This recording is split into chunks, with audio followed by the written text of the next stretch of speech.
귀한 성도의 고백 감사합니다. 우리 능력 주시는 자 예수님 안에서 우리가 모든 것을 가졌고 모든 것을 할 수 있는 믿음의 우리 지체들임을 믿음으로 고백하며 다시 한번 하나님께 영광의 박수 드리겠습니다.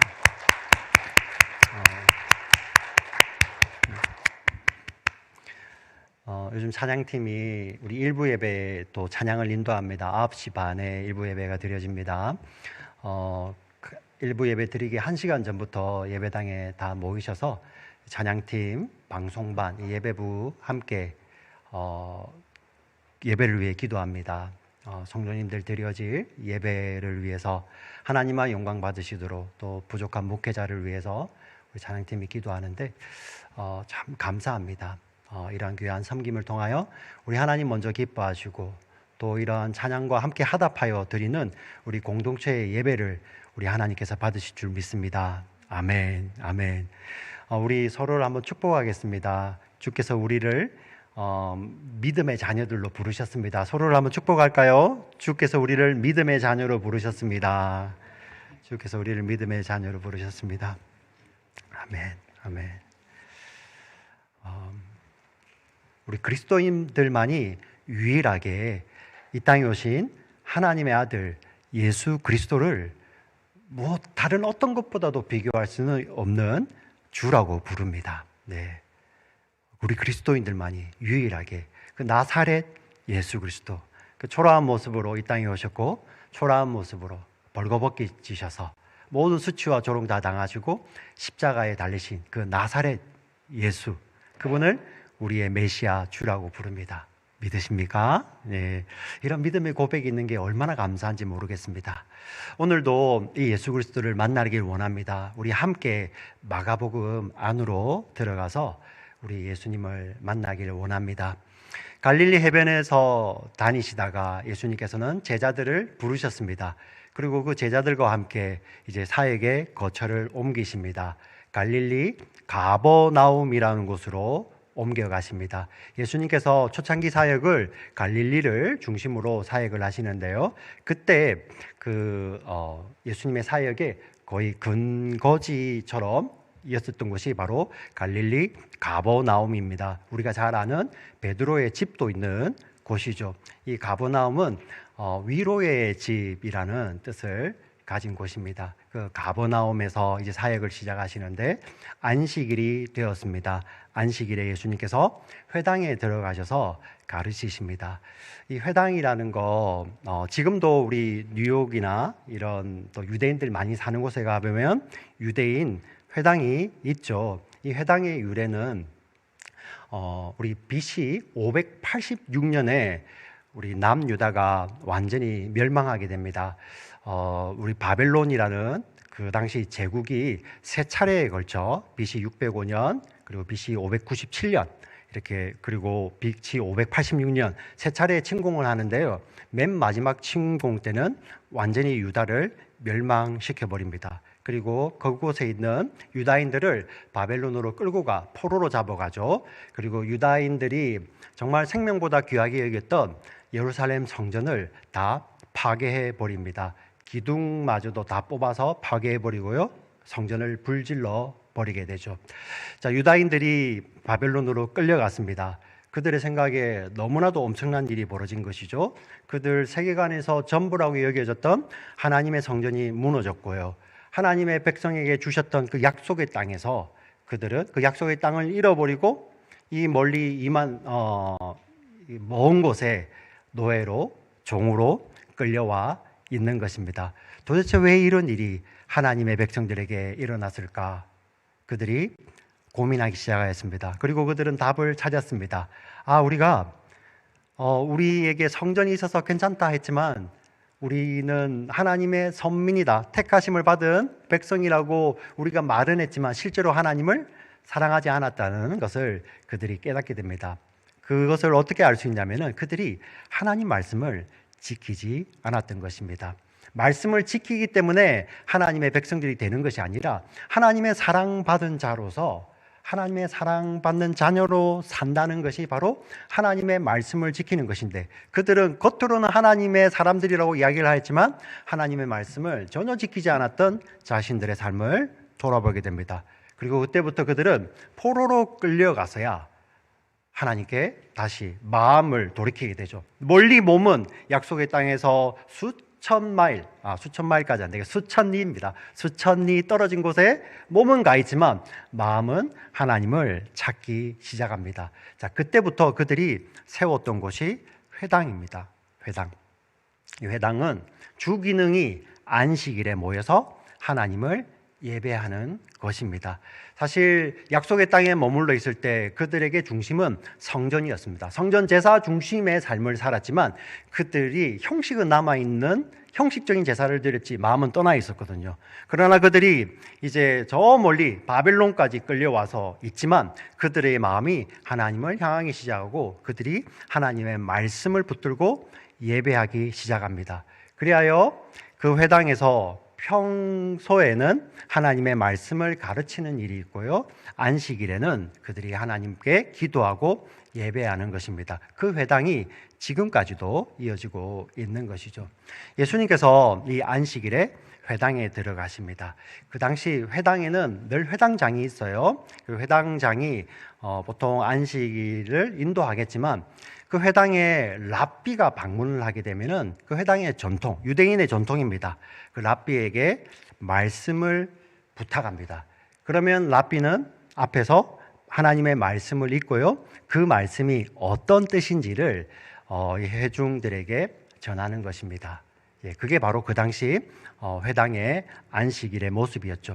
예수님께서도 랍비시죠. 그래서 우리가 누가복음을 보시면 예수님께서 공생의 초기부터 안식일마다 회당에 들어가셔서 하나님 말씀을 읽으시고 가르치셨습니다. 참 누가복음이 신비한 게 예수님의 공생의 사역의 처음이 바로 그 가르치시는 것으로 시작을 하셔서 우리 예수님께서 십자가에서 죽으시고 부활하신 후에 어떤 일을 하십니까? 제자들을 만나 주시죠.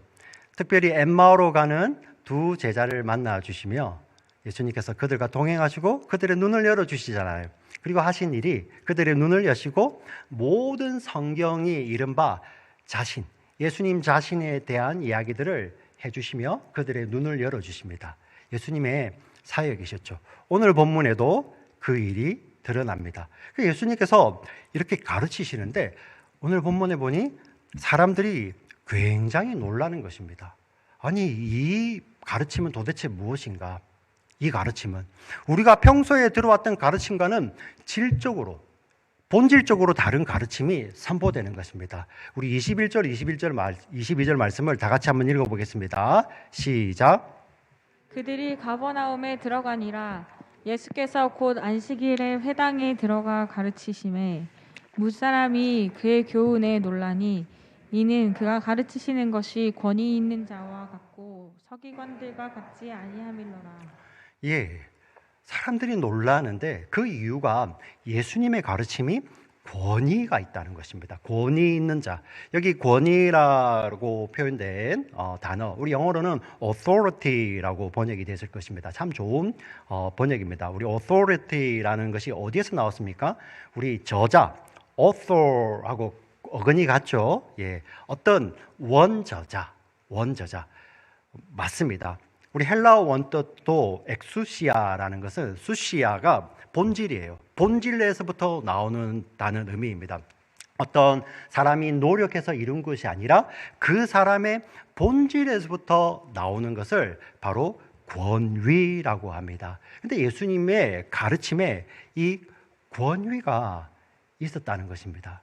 도대체 이게 어떤 의미일까? 사실 신약 성경 내내 이 예수님의 권위에 대해서 이야기를 하지 않습니까? 그 내용을 저희가 이 짧은 시간에 다 할 수는 없지만 오늘 이 본문 마가복음 1장 21절 22절 이 본문에 한정해서 한번 보도록 하겠습니다.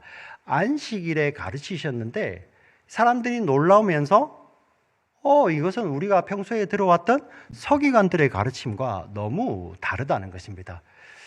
그러면 서기관들은 권위가 없었다는 말입니까? 사실 서기관들도 권위가 있었죠. 그 당시 종교인들, 특별히 유다 같은 나라는 거의 신정일치 국가입니다.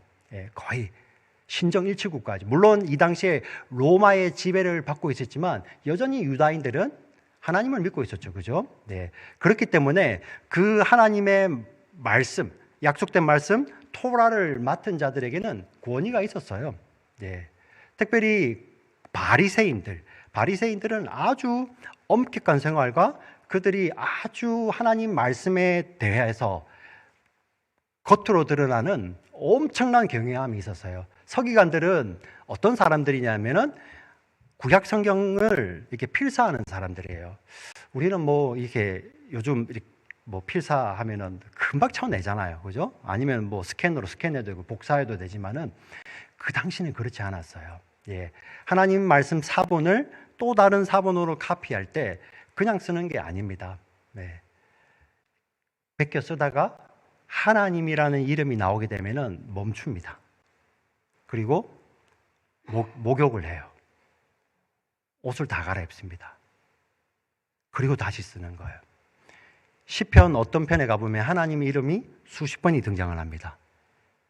그러면은 한 번 하고 그 외에 땡땡땡이 아니라 그때마다 멈춥니다. 서기관들이 그렇게 했었죠. 네. 자, 그런 철저한 삶 때문에 그들에게도 사람들이 보는 권위가 있었을 것입니다. 그런데 사람들이 예수님의 말씀을 듣자 놀라는 거죠. 이 권위가 도대체 어떤 것일까?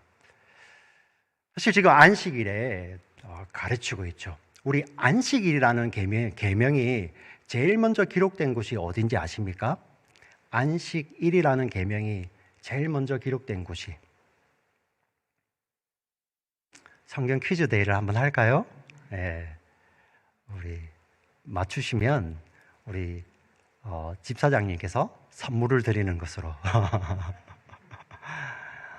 예, 안식일 계명이 제일 먼저 등장하는 것이 바로 십계명이죠. 십계명. 출애굽기 20장 시내산에서 하나님께서 십계명을 주실 때 네 번째 계명이 안식일을 기억하여 거룩히 지키라는 그런 계명이 주어집니다.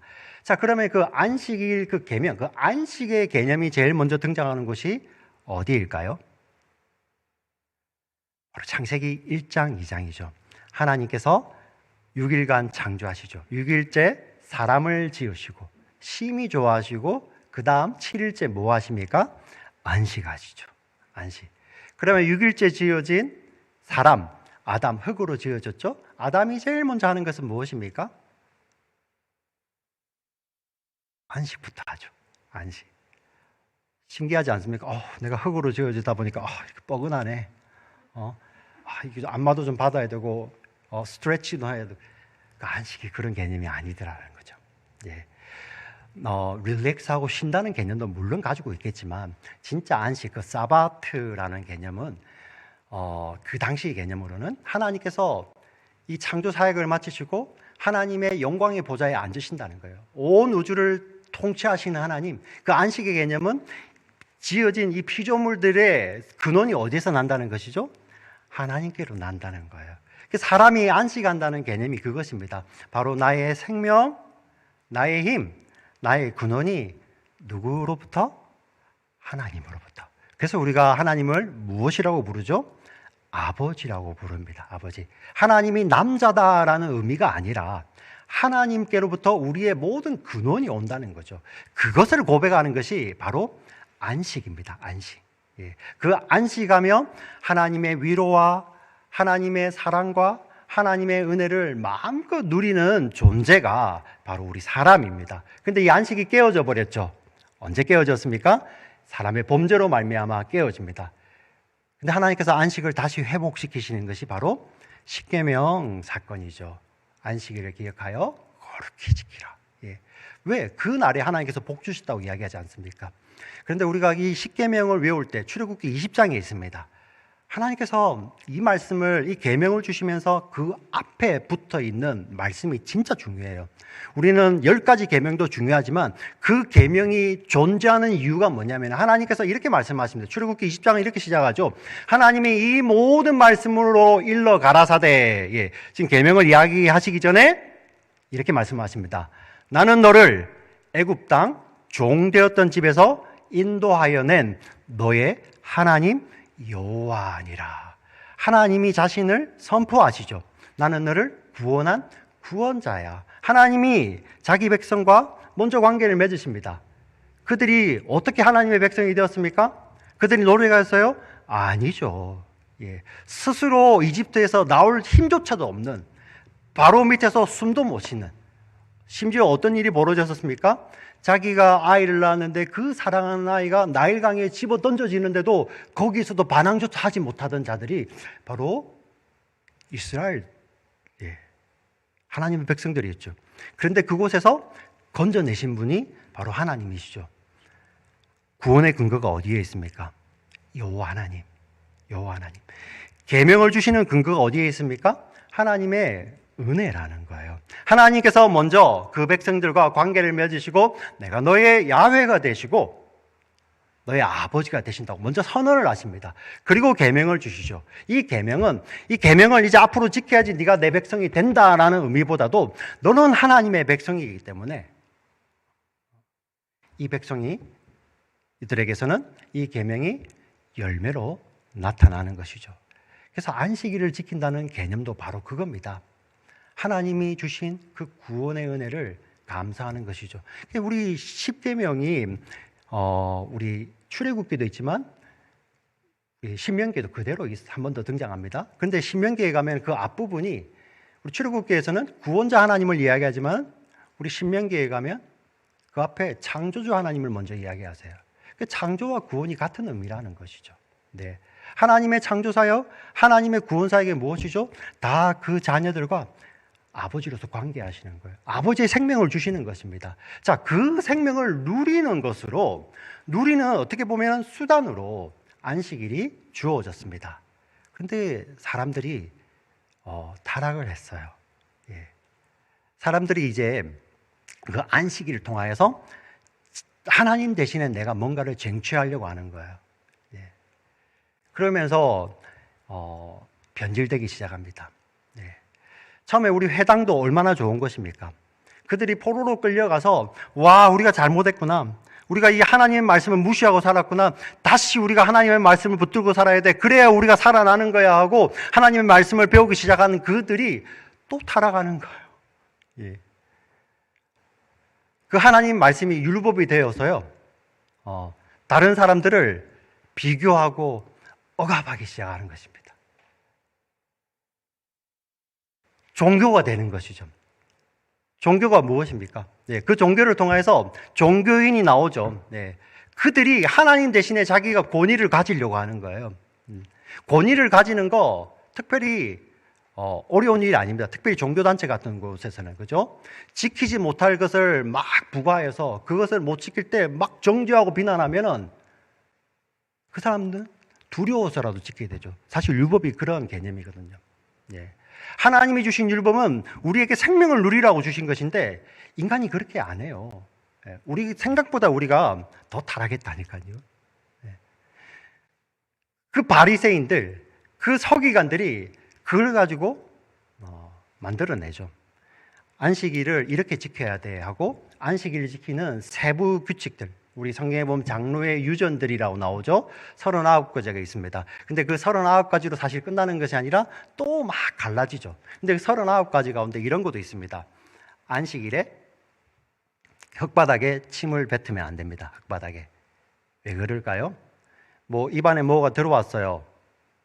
만약에 입안에 벌레가 들어왔습니다. 어떠시겠습니까? 안식일인데 흙바닥에 뱉으면 안 되죠. 왜? 침이 떨어질 때 그 흙이 파이겠죠. 이 일인 거예요. 안식일을 어기는 것입니다. 그럼 어떻게 해야 될까요?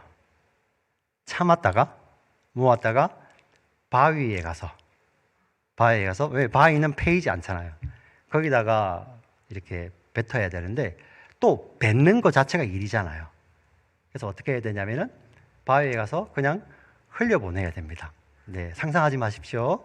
자, 이런 식이에요. 이런 식. 자, 이런 것들을 지킬 수 없는 것들을 확 쌓아놓고 이거를 지켜야지 너희가 안식일을 지키는 것이야. 이거를 지켜야지 너희가 하나님의 백성이 되는 거야 하는 가르침들이 바로 그 당시 서기관들의 가르침이었는데 하나님의 아들이 오셔서 그것을 근본적으로 다 뒤집어 엎잖아요. 그게 아니다.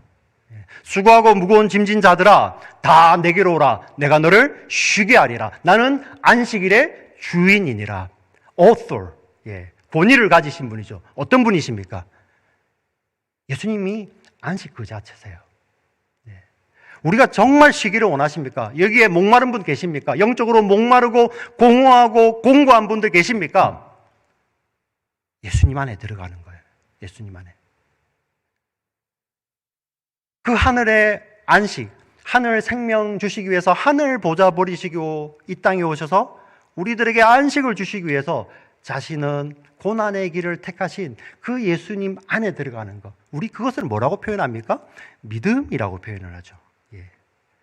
그래서 이 믿는 자들에게서 그 안식일을 지키고 하나님의 약속의 말씀을 지키는 것이 삶의 열매로 드러나는 것이죠. 자, 이런 전혀 그 서기관들이 말하는 것과는 전혀 다른 새로운 가르침을 선포하자 사람들이 굉장히 놀랐었죠. 너무 놀랍니다. 여기서 놀라다는 표현이 마치 망치로 얻어맞다라는 그런 헬라어 단어를 쓰고 있더라고요. 야, 이게 도대체 무슨 가르침일까?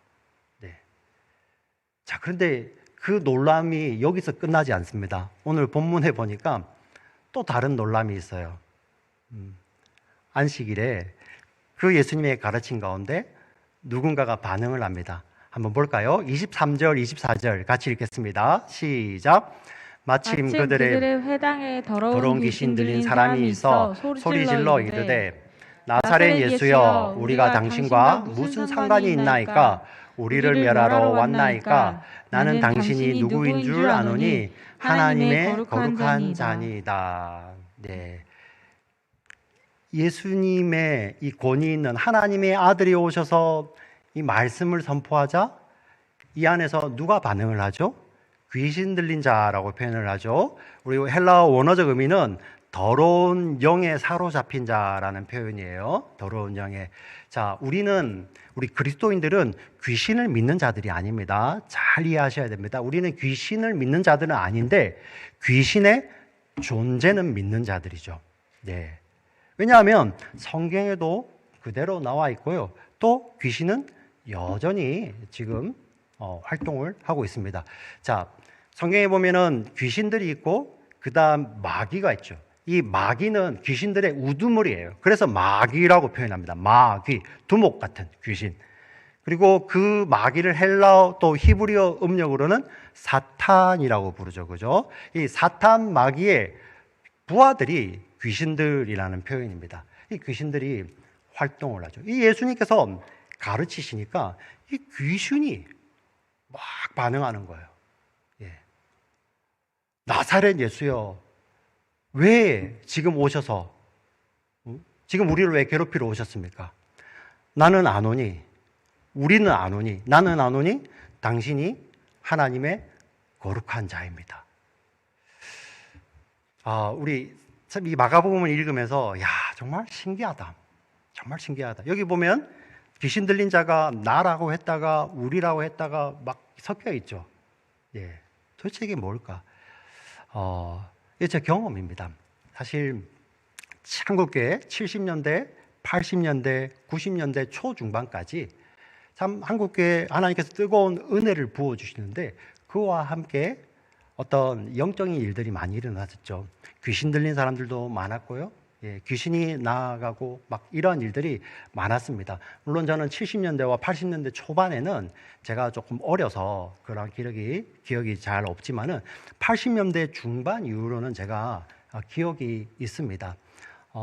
교회에서 뭐 저녁 집회를 하든지 아니면 기도원 같은 데 가서 이렇게 하다 보면 꼭 귀신 들린 사람들이 갑자기 활동을 하죠.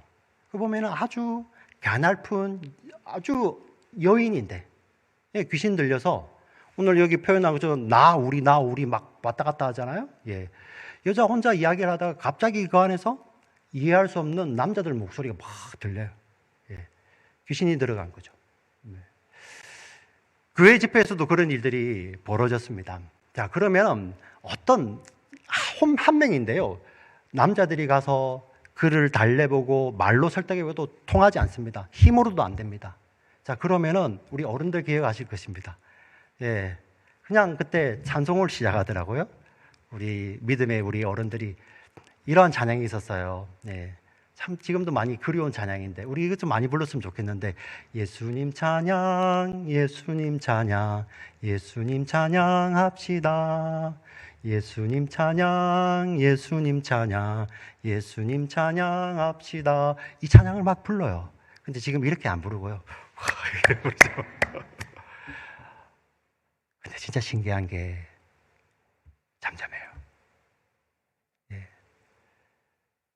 막 소리를 지르니까 우리 장정이 남자들이 가서 제어를 못 하는데 우리 믿음의 어른들이 막 찬양을 예수님의 이름을 부르니 잠잠해요. 예. 그리고 예수의 이름을 명하니 나가는 거예요. 제가 아내가 이런 질문을 하더라고요. 옛날에는 뭐 그런 일들이 많았는데 요즘 왜 이런 일들이 잘 없냐? 아니요. 지금도 선교제에 가면 이런 일들이 허다하게 지금 벌어지고 있습니다. 자, 그러면은 미개한 사회만 귀신이 활동하냐? 아니요. 우리 70년대, 80년대, 90년대 초반을 보세요. 네. 하나님께서 교회에 은혜를 많이 부어주실 때 사람들이 정말 하나님의 은혜에 정말 목말랐었어요. 네. 하나님의 은혜 없으면 못 삽니다는 그런 고백들이 아주 많을 때죠. 예. 그러니 귀신들이 발광을 하는 겁니다. 예. 귀신의 존재의 목적이 뭔지 아십니까? 마귀의 존재의 목적이 우리를 육체적으로 힘들게 하는 거, 그럴 수도 있고 아닐 수도 있어요. 잘 들으셔야 됩니다. 귀신이 존재하는 이유는 우리의 육체를 힘들게 하기 위해서 존재하는 게 아니에요. 귀신이 우리의 육체를 힘들게 할 수도 있지만 아닐 수도 있어요. 오히려 우리를 더 건강하게 할 수도 있습니다. 귀신이 그런 능력이 있어요. 근데 귀신의 존재의 목적은 뭔지 아십니까? 성경이 가르칩니다. 그는 거짓말하는 자라, 거짓의 아비라, 미혹하는 자라. 그 거짓과 미혹으로 말미암아 하나님으로부터 떠나게 하는 거예요. 예. 귀신의 존재의 목적은 우리를 힘들게 하는 것이 목적이 아니라 그 과정을 쓸 수는 있습니다. 그런데 그들의 목적은 하나님의 사람, 또 불쌍한 영혼들로 하여금 하나님으로부터 멀어지게 하는 거예요. 근데 지금 시대를 보세요. 이 시대 정신은 이제 하나님 없이 살아가는 거잖아요. 예. 귀신이 그렇게 힘들게 일을 안 해도 이 시대는 귀신의 편인 거예요. 예. 귀신 들렸다가 아니라 가치관 그 자체가 하나님 없이 사는 거잖아요. 그래서 귀신이 그렇게 70년대, 80년대, 90년대 그렇게 일 안 해도 되는 거예요. 근데 그때 그렇게 강력하게 귀신이 그 활동을 할 때 정말 예수님의 이름을 부르니 그들이 나아가는 거예요. 오늘 본문이 바로 그러한 내용입니다. 이 예수님의 가르침 앞에 귀신이 이렇게 반응을 하죠. 근데 희한하죠. 지금 우리 마가복음이 시작이 우리 침례 요한이 예수님의 사역의 시작을 이야기하시고요. 그리고 그 다음에 예수님께서 공생의 사역을 하잖아요. 제일 처음으로 이 예수님이 하나님의 거룩한 자라고 고백하는 존재가 제자들도 아니고 바로 이 악한 영에 사로잡힌 자입니다. 예수님께서 이 땅에 몸으로 섬기러 오셨지만 지금 마가복음은 무엇을 이야기합니까? 예수님께서 이 땅에 영적인 것을 던지러 오셨다는 것이죠. 그리고 지금 사람들이 그 가르침에도 놀라죠. 그리고 더러운 영이 떠나가는 것에도 놀랍니다. 그리고 그들이 고백하는 것이 무엇입니까? 이 권위가 어디에서 있냐? 바로 하나님의 아들, 그 존재에서부터 오시는 것이죠. 우리가 서두에 회당을 이야기했습니다. 이 가버나움이라는 곳이 위로의 집이라는 뜻입니다. 가버나움, 그 회당, 안식일입니다. 그 안에 위로와 안식이 가득해야 되지만 그 안에는 참된 위로와 참된 안식이 없었죠. 하지만 하나님의 아들, 안식 그 자체이신 그분이 오셔서 말씀하십니다. 수고하고 무거운 짐진 자들아 다 내게로 오라. 내가 너를 쉬게 하리라는 이 권세 있는, 이 권위 있는 말씀 가운데서 참된 안식과 참된 위로가 그 안에 넘치는 거예요. 그 권위가 어디에 있습니까? 바로 이 땅에 섬기러 오신, 이 땅에 자기의 목숨을 대속물로 내어주실 그 하나님의 아들, 그 종의 모습으로 초라하게 섬기시는 그분 안에 본질이 무엇이라는 것입니까? 바로 하나님의 아들이라는 것이죠. 그래서 우리가 지난 시간에 보았잖아요. 제자들이요, 그물 던지다가, 그물 깁다가, 그물을 던져두고, 그물 깁다가 배와 아버지를 종들과 함께 던져두고, 버려두고 예수님을 따르죠. 왜 그렇습니까? 마가복음이 그 이유를 여기서 이야기하는 거죠. 아껴둔 거죠. 따라오라! 말씀하시는 그 주님의 말씀에 하나님의 아들의 권위가 있는 것이요. 지금 우리는 이 네 발로 이 자리에 와서 예배 드리는 것 같죠? 예. 아니요. 영적인 눈을 들어볼까요? 하나님의 아들이 부르셔서 나를 따라오라.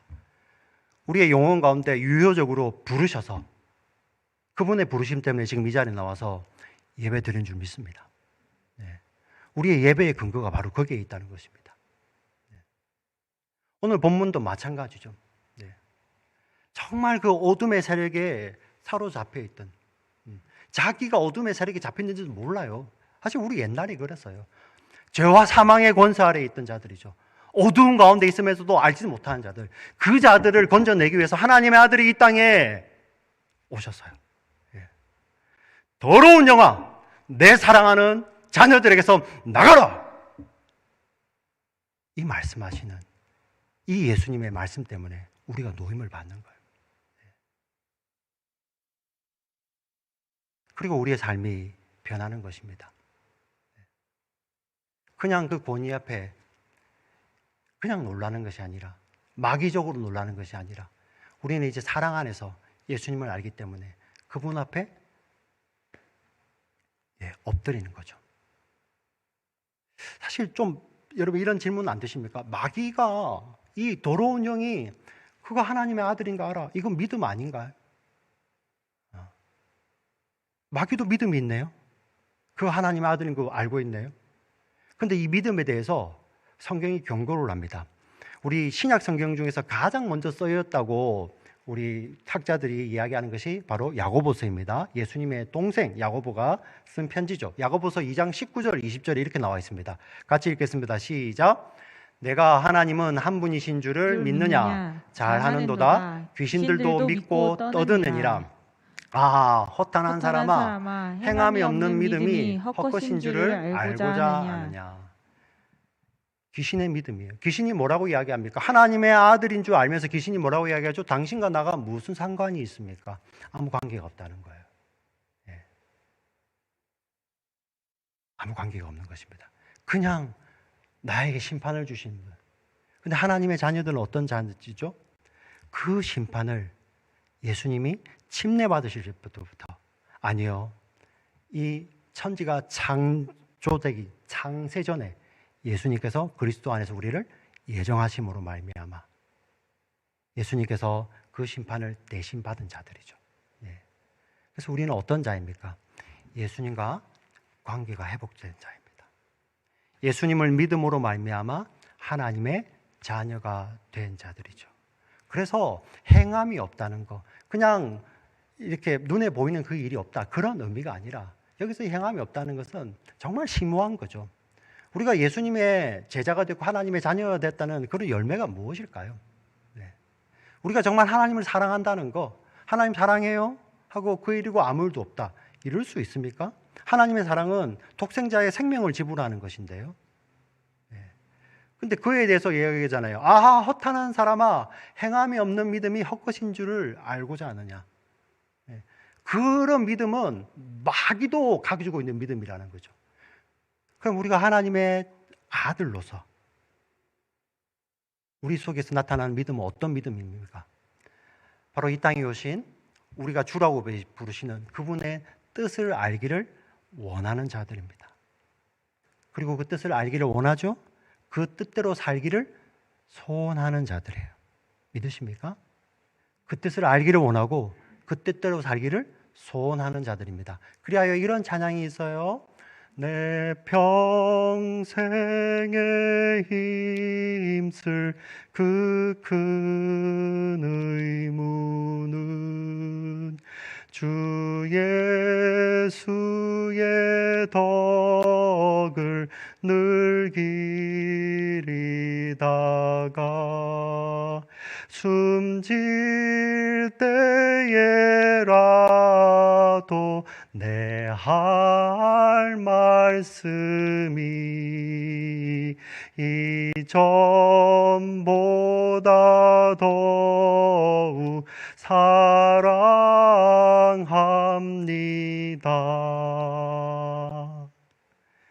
우리가 주님을 사랑한다고 고백하는 것은 주님의 덕을 기리는 것이고요. 주님의 덕을 기린다는 것은 그 주님의 뜻을 더 알기를 원하고 그 알아진 그 뜻대로 살기를 소원하는 것이 우리의 삶 속에 열매로 나타나는 것입니다. 오늘 우리 찬양팀이 드렸던 그 성도의 고백이라는 찬양을 여러분 집에 가셔서 유튜브로 가사와 함께 다시 한번 차근차근 들어보시면 좋겠습니다. 우리가 그것을 해서 성도가 되는 것이 아니라 우리의 삶 가운데 죄와 사망의 권세 아래에서 신음하며 악한 세력과 함께 영원히 멸망의 길로 가던 우리들을 건져내시기 위해서 이 땅에 오셔서 사람으로 오셔서 우리의 모든 죄를 다 짊어지시고 십자가에서 수치당하시고 고난당하시고 죽기까지 그 몸 놓치지 않으시고 우리를 품고 계셨던 그 예수 그리스도를 주라고 고백하는 우리 사랑하는 지체들이요, 우리의 삶이 이제는 우리의 삶이 어떻게 정리가 되어야 되겠습니까? 그 주님의 권위, 하나님의 아들의 권위 앞에 엎드려 그 권위로 사는 자들 아닙니까? 영접하는 자, 곧 그 이름을 믿는 자들에게는 하나님의 아들의, 하나님의 자녀가 되는 이 권세라고 되어 있는데요, 그것도 엑수시아입니다. 엑수시아. 하나님의 자녀가 되는 엑수시아를 주셨으니 우리가 그 예수님 하나님의 아들의 권위 앞에 엎드리는 자들, 예배하는 자들은 이제 그 예수로 말미암아 자유한 삶을 사며 예수님을 믿음으로 위로하고 평안 얻는 그 삶 가운데서 이제 하나님의 아들의 엑수시아로 이 땅을 살아가는 자들입니다. 우리 사랑하는 지체들이 가는 곳곳마다 이 하나님의 아들 예수 그리스도의 이 본질이 엑수시아가 선포되고 우리의 삶을 통하여서 그 하나님의 아들이 나타나시는 우리 사랑하는 지체들 한 분 한 분 다 되시기를 주의 이름으로 축원합니다. 아멘. 살아서 역사하시는 하나님 아버지,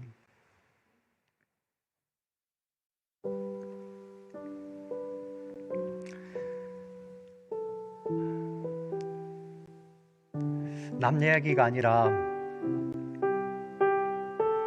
너무나도 부끄럽지만 우리의 이야기입니다. 허물과 죄로 죽어서 죄와 사망의 권세 아래 있었지만 그것조차도 모르는 우리들이었는데 예수님 찾아오셔서 이 악한 권세들 향하여 명령하시며 이 더러운 영아 그 사람에게서 나오라 말씀하신 것처럼 이 더러운 어둠의 권세들아 내 사랑하는 자녀들에게 떠나라,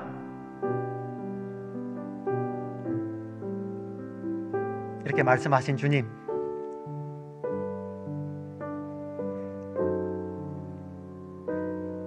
그 말씀을 위해 자기의 생명을 십자가에 들이심으로 하나님의 공의를 만족하신 주님, 이제 예수님을 우리 사랑하는 지체들이 주님이라고 부릅니다. 주님을 따라가며 정말 우리의 삶이 주님 때문에 정리되어서 그 하나님의 아들의 권위 앞에 무릎 꿇고 우리 사랑하는 성도의 삶을 통하여서 이 하나님의 아들의 이 엑수시아가, 이 권위와 권세가 우리 사랑하는 성도들의 삶을 통하여서 마음껏 나타나는 우리 교회 공동체 되게 하여 주시옵소서. 하나님, 이 시간 정말 기도합니다. 이 시간 간절히 기도하는 우리 지체들 가운데서 혹시 아직 이 하나님의 아들을 알지 못하는 지체들 있습니까? 불쌍히 여겨주시고 그 마음 가운데 정말 하나님의 아들을 향한 그런 간절한 부르짖음, 목마름이 회복되도록 하나님 역사하여 주시옵소서. 하나님, 또 이 시간 기도합니다. 이 하나님의 아들의 권세를 가졌지만 여전히 어둠 가운데서 그 어둠의 영향력 아래 살아가는 자들이 있습니까? 우리 자녀들이 있습니까? 하나님 불쌍히 여겨주시고 예수님 말씀하여 주셔서 이 어두운 것들아, 내 사랑하는 자녀에게서 떠나라 하는 이 예수님의 말씀이 우리 사랑하는 지체들, 우리 사랑하는 자녀들, 우리 영혼 가운데 선포되도록 이 말씀을 사용하여 주시옵소서. 하나님, 이 말씀이 들려지는 곳곳마다 예수의 권위로 말미암아 영혼들이 회복되는 역사가 일어나도록 주여 역사하여 주시옵소서. 우리를 너무나도 사랑하시는 구주 예수 그리스도의 이름으로 간절히 기도합니다. 아멘.